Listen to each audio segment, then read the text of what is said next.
नमस्कार। आज इस वीडियो में मैं सूरदास के भ्रमर गीत के भाव पक्ष पर आपके साथ बातचीत करूंगा। सूरदास भक्ति काल की कृष्ण भक्ति काव्य शाखा के प्रतिनिधि कवि के रूप में हमारे सामने आते हैं। वे विनय भाव से भगवान श्री कृष्ण के प्रति पूर्णतः समर्पित हैं। सगुण भक्ति पर वे बल देते हैं, इसलिए निर्गुण की भक्ति में उनका मानना रहा कि कोई आलंबन होता ही नहीं। बिना रूप, आकार, जाति और युक्ति के कैसी भक्ति की जाए और वो भक्ति किस प्रकार की जाए। निर्गुण ब्रह्म तो गूंगे के गुड़ के समान है, जिसकी अनुभूति तो की जा सकती है लेकिन उसे शब्दों में अभिव्यक्त नहीं किया जा सकता। इसलिए निर्गुण के स्थान पर सगुण भक्ति ही उनके हिसाब से श्रेष्ठ है। कहते हैं अभिगत गति कछु कहत न आवे, जो गूंगे मीठे फल को रस अंतर्गत ही भावे। सूर सागर सार में वर्णित भ्रमर गीत सार प्रसंग सूरदास की प्रतिभा का सर्वश्रेष्ठ परिचायक ग्रंथ है। इस विरह वर्णन में सूरदास ने मानव मन की विविध दशाएं जैसे प्रेम, विरह, दैन्य, आतुरता, प्रतीक्षा, खीज, व्यंग, इन सब का स्वाभाविक और बड़ा मार्मिक चित्रण हमारे सामने रखा है और ज्ञान योग पर भक्ति और निर्गुण पर सगुण की विजय बताई है। आचार्य रामचंद्र शुक्ल सूर के भ्रमर गीत के संबंध में कहते हैं कि सूर ने भ्रमर गीत में सगुणोपासना का निरूपण तर्क पद्धति पर नहीं अपितु हृदय की अनुभूति के आधार पर किया है। तभी तो जब उद्धव गोपियों को निर्गुण ब्रह्म का संदेश देने जाते हैं तो गोपियां अपनी वाग विदग्धता का परिचय देती हैं और उद्धव से कहती हैं, निर्गुण कौन देश को बासी, मधुकर कही समुझाई, सौहदय बूझती सांच न हासी, कौ है जनक कौन है जननी, कौन नारी को दासी। मानव के मन में जो कुछ है वह प्रियतम के सामने होने पर मन की बात को नहीं कह पाता, लेकिन प्रियतम के सामने उपस्थित न होने पर मन की बातें कहने का मलाल रह जाता है। किसी के हाथ कृष्ण के लिए संदेश भेजे भी जाएं तो क्या कहें, कैसे कहें, यह भी समझ में नहीं आता। तभी कृष्ण के मथुरा जाने पर गोपियां केवल इस आशा में जीवित रह रही हैं कि कृष्ण आज नहीं तो कल वापस तो आएंगे। उद्धव के लाख समझाने पर भी वे निर्गुण ब्रह्म को स्वीकार नहीं करती हैं और वियोग की अग्नि में चलती रहती हैं। मन की मन ही मांझ रही, कहिए जाई कौन पे उधो नाही परत कही। मन में दुख है, मलाल है। लंबे समय तक कृष्ण से मिलना जुलना नहीं हुआ तो अंग प्रत्यंग मानो अनाथ हो गए हैं। उनकी आंखें दुखी रहती हैं। विरह से व्याकुल नेत्रों में कृष्ण के आने की उनकी प्रतीक्षा की ललक रहती है और विरह रूपी हवा भर जाने के बाद तो प्रिय दर्शन के बिना नेत्र खुले के खुले रहते हैं, रात और दिन दोनों में। और सकल अंगनित ऊधो अखियां अतिक दुखारी, अति ही पिराति सिराति न कबहू बहुत जतन करी हारी। मग जोवत पलको नहीं लावत बिरह बिकल मई मारी, भाई गई बिरह बमारी दस बिनु निस दिन रहती उघारी। और कृष्ण के वियोग में राधा जी की तो बहुत बुरी दशा हो जाती है। उसके बारे में सूर लिखते हैं अति मलिन वृषभानु कुमारी, हरि स्त्रभ जल भीजो उर अंचल तिहि लालच न छुआवती सारी, अधमुख रहिति अनत नहीं चितवती, जो गथ हारे थकित जुआरी, छूटे चिकुर बदन को मिलाने जो नलिनी हिमकर की मारी। प्रिय के बिना कुछ नहीं भाता, लाख समझाते हैं लोग लेकिन हृदय मानता नहीं।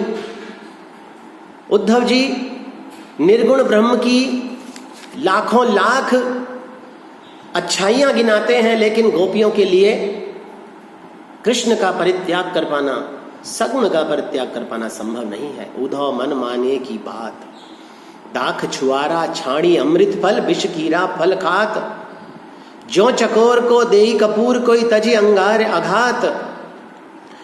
गोपियां बार बार व्यंग बाण छोड़ने लगती हैं, उद्धव से कहती हैं, उद्धव तुम तो हो अति बड़भागी, अपरस रहत स्नेह तगाते नाहिन मन अनुरागी, पुरहिन पाई रहत जल भीतर तारस देह न दागी, जो जल माह तेल की गागरी बूंद न ताको लागी।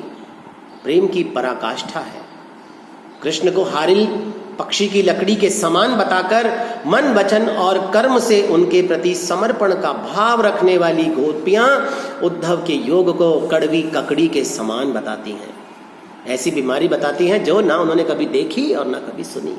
हमारे हरि हारिल की लकड़ी, मन क्रम बचन नंद नंदन उर, यह दृढ़ करी पकरी, जागत सोबत स्वप्न दिवस निसी कान कान जकरी, सुनत जोग लागत है ऐसो जो करवी ककरी।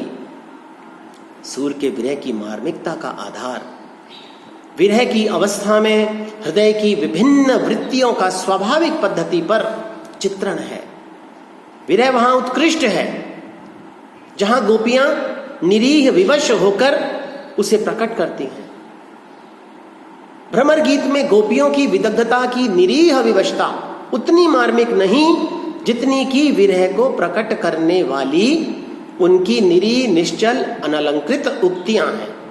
जैसे उद्धव मन अभिलाष बढ़ायो, जदुपति जोग जानि जिय सांचो, नयन आकाश चढ़ायो, नारिन पै मोको पठवत हो कहत सिखावन जोग, मन ही मन अब करत प्रशंसा है मिथ्या सुख भोग। प्रेम में हृदय कमजोर हो जाता है। दशा से वे अपनी स्थिति से वे कृष्ण को अवगत करवाना चाहती हैं, लेकिन उन्हें मौका नहीं मिल पाया।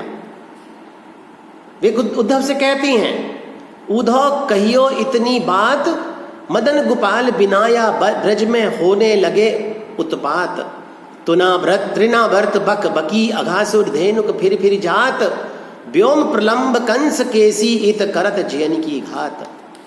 विरह की आग में जलती हुई गोपियां कहती हैं कि कृष्ण यहां से चले गए हैं तो उन्होंने ब्रज को अनाथ कर दिया है, लेकिन हम फिर भी उन्हें याद करती हैं।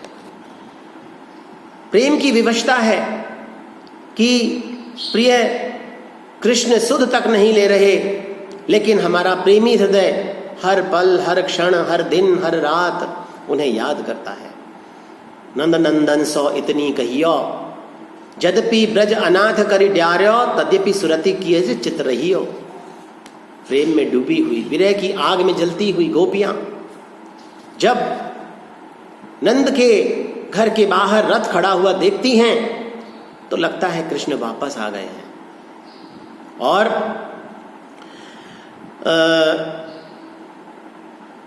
उन्हें फिर लगता है कि जब मथुरा जाते समय कृष्ण उनके प्राणों को ही साथ ले गए हैं तो फिर वे भला ब्रिज में लौट कर क्यों आएंगे। उनका कथन है, देखो नंद द्वार रथ ठाड़ो, बहुरी ससी सुफलक सुतायो, पर्यो संदेह दखाड़ो, प्राण हमारे तभी गयो ले अब कोई कारण आयो, जानती हो अनुमान सखीरी कृपा करत उठी धायो। विरह की आग में जल रही हैं और कृष्ण चुप बैठे हैं, ये कैसे हो सकता है। कृष्ण भले ही मथुरा में हो, लेकिन एक पल के लिए भी राधा को, ग्वाल बालों को, गोपियों को, गायों को, किसी को नहीं भूल पाते। वे उद्धव से कहते हैं सखा सुनो मेरी एक बात, वह लतागन संग गोपिन सुधि करत पछितात, कहाँ वह वृषभानु तनया परम सुंदर गात, सुरति आए रास रस की अधिक जिय अकुलात। कृष्ण जानते हैं कि उद्धव कितने ही निर्गुण ब्रह्म के ज्ञानी हो, लेकिन प्रेम मार्गी गोपियां उनके निर्गुण ब्रह्म को स्वीकार करने वाली नहीं है, चाहे ब्रज में जाकर उद्धव उन्हें कितना ही समझा दे। उन्हें अपने प्रेम और गोपियों की भक्ति और समर्पण पर पूर्ण विश्वास है। वे कहते हैं उद्धव से, उद्धव यह मन निश्चय जानो, मन क्रम बच में तुम्हें पठावत, ब्रज को तुरत पलानो, पूरन ब्रह्म सकल अविनाशी, ताके तुम हो ज्ञाता, रेख न रूप जाति कुल नाही, जाके नहीं पितु माता। कृष्ण से लाख नाराज हैं, लेकिन अनजान उद्धव के सामने वे कृष्ण की तारीफों के पुल बांध देती हैं। ब्रज की सारी घटनाएं वे उद्धव को बताती हैं और कृष्ण के बारे में क्या कहती हैं कि हम सो रहत कहत कौन की बातें, सुनी उधो हम समझत नाही, फिर पूछती हैं तातें, कौन रिप भयो कंस किन मार्यो, कौ वसुधा सुत आही, यहां हमारे परम मनोहर जीजतु है मुख चाही। इस प्रकार यह सब गोपियों का प्रेम है, जिसके सामने उद्धव नतमस्तक हो जाते हैं। जो निर्गुण ब्रह्म और योग के महापंडित थे, विद्वान थे, गोपियों के तर्कों के समक्ष चुप हो जाते हैं, निरुत्तर हो जाते हैं और अंत में ज्ञान मार्गी होने के साथ प्रेम मार्गी बन जाते हैं। वे श्री कृष्ण के प्रेम के रंग में रंग जाते हैं और वापस मथुरा लौट जाते हैं। इस प्रकार कृष्ण के चरित्र से संबंधित भ्रमर गीत परंपरा का यह सूर की वाणी से उद्धृत वर्णन अत्यंत हृदय स्पर्शी है, मर्म स्पर्शी है, इसमें कहीं कोई दो राय नहीं है। धन्यवाद।